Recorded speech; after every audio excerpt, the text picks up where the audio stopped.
We have a lot of great candidates here today. If you look here in Arizona or around the nation, the Democratic candidates are outstanding. Candidates, the new challengers that are out there in open seats, they're outstanding. Ann Kirkpatrick is going to win down there in Tucson. Greg Stanton is going to win down in Phoenix. I'm going to win here. And we're going to make sure that we take back the delegation here, as far as the House delegation, back again here at least 5-4, and I'm hoping 6-3. It's that close to a couple of the other races. But the bottom line is, how do we do that? And we do that by getting out to the polls, getting our friends out to the polls, not talking about the fact that I think there's a blue wave, but creating a blue wave, keeping the energy going, making sure that we all know that this is a team effort. And we all have to work together. Unity is key to being able to get to where we need to go. And if you run across a Democrat that says, well, I only vote in presidential years, make sure you let them know that this is a co-equal branch of government. The Congress has as much power as the president does, and we need to make sure that he understands, no matter who it is, that Congress has to take back its rights and make sure that we are a check and balance to the presidency of the United States. And we need that check and balance. That's why throughout this nation, you are seeing people that are running that clearly understand that need. The Democratic Congressional Campaign Committee is doing a great effort around the country. They're raising a tremendous amount, record amounts of money because of the energy people have, but we need to keep that energy going here. Put the mic up higher. We need to keep that energy going here. You think by the time I'm this year far along in politics, you think I know that? We need to keep this energy going here because we're part of, every little piece of this is part of regaining Congress. Every little piece of this is part of regaining the ability of us to have a voice.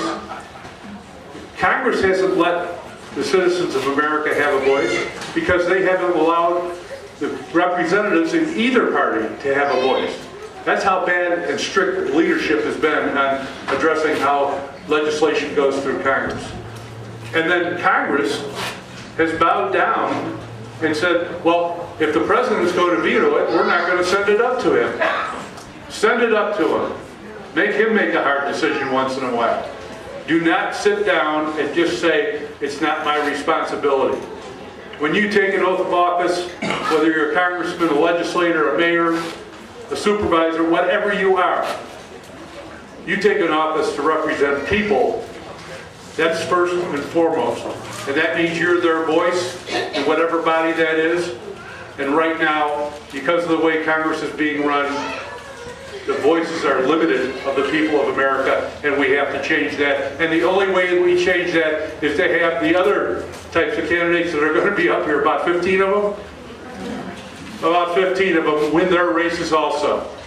So make sure you hear what they have to say. I'm going to get off of here. I'll talk to any one of you that wants to after these great candidates get done. I'm going to go eat some food.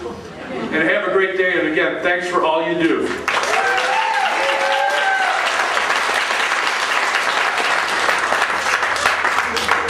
Hello. Microphones. I haven't particularly used the microphone in a while, so I apologize in advance. First, I want to thank the Coconino Dems for putting on this picnic today and everybody coming out. So give a round of applause for one another.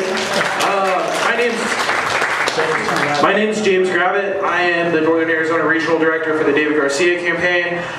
David does send his regards today, as he wished he could be in Flagstaff, as it's one of his favorite places in Arizona to be. However, he had some other things to take care of.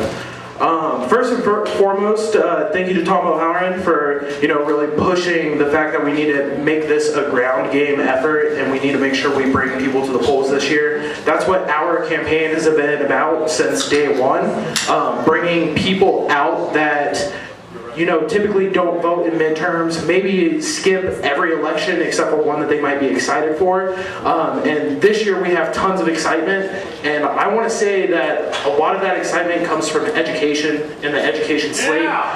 So I want to give a round of applause to Felicia French, Wade Carlisle, and Bobby Tyler, as when we win in November and David takes the governor's office, they are going to help him push a massive education reform so that way we can put our schools on the right track.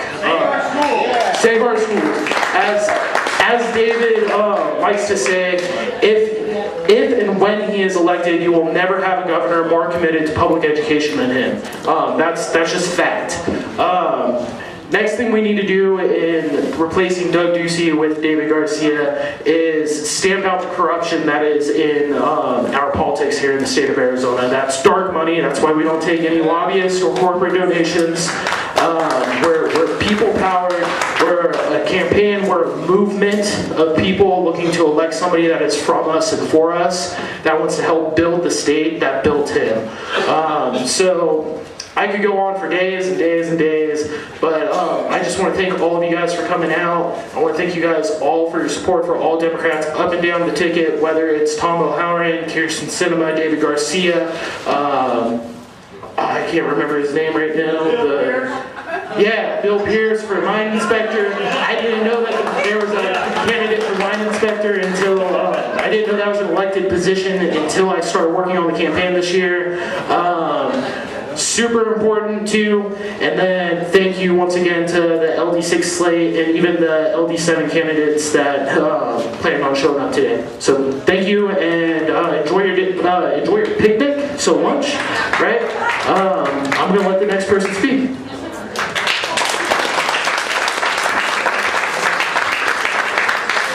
Hi everybody, I'm Valerie Wyant and I'm your Coconino County Clerk of Superior Court up for my re-election. So what does the clerk's office do? I know you've heard me speak before, but I'll go quickly. I know there are more important candidates that want your time today. But what the clerk does is we are a neutral body that is elected independent to the Superior Court judges. Anything that is going to go up for the Superior Court judges' consideration is first filed in my department. We handle paperwork, and a lot of that we do. We're migrating that paper into the electronic world, and as you can imagine, that is a very scary thing. Public records are about to be uploaded online in both civil and criminal cases, and that's happening next month in October. So there's certainly a lot of responsibility on my end to ensure that our records are secure, that the confidential matters are not placed out in that open internet, because that's a scary, scary, dark place. So I work very diligently in my office to ensure continuity. We work very diligently. I have an amazing, amazing staff of 26 employees, including myself, to support our 6 Superior Court judges. Our volume is high. There's a lot of pressure and demands in our office, but we roll with it and we do the best we can every single day. So thank you all for your time and the opportunity to address you today, and I hope you have an amazing picnic. Thank you.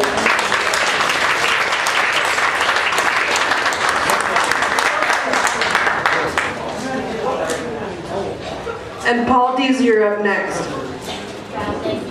Hi everyone, my name is Kara Kelty. I am president of the Flagstaff Unified School District Governing Board. And I want to say what an exciting time it is to be a Democrat in Arizona. Thank you all for being here, and I especially want to thank everyone who's running and serving. I know what it's like to put yourself out there, and I know how hard it is to make change in Arizona, and I'm really proud of the slate of candidates we have this year, and so let's all get out and support them. A couple of statements that are obvious. I know I'm preaching to the choir. You're Democrats, you support education.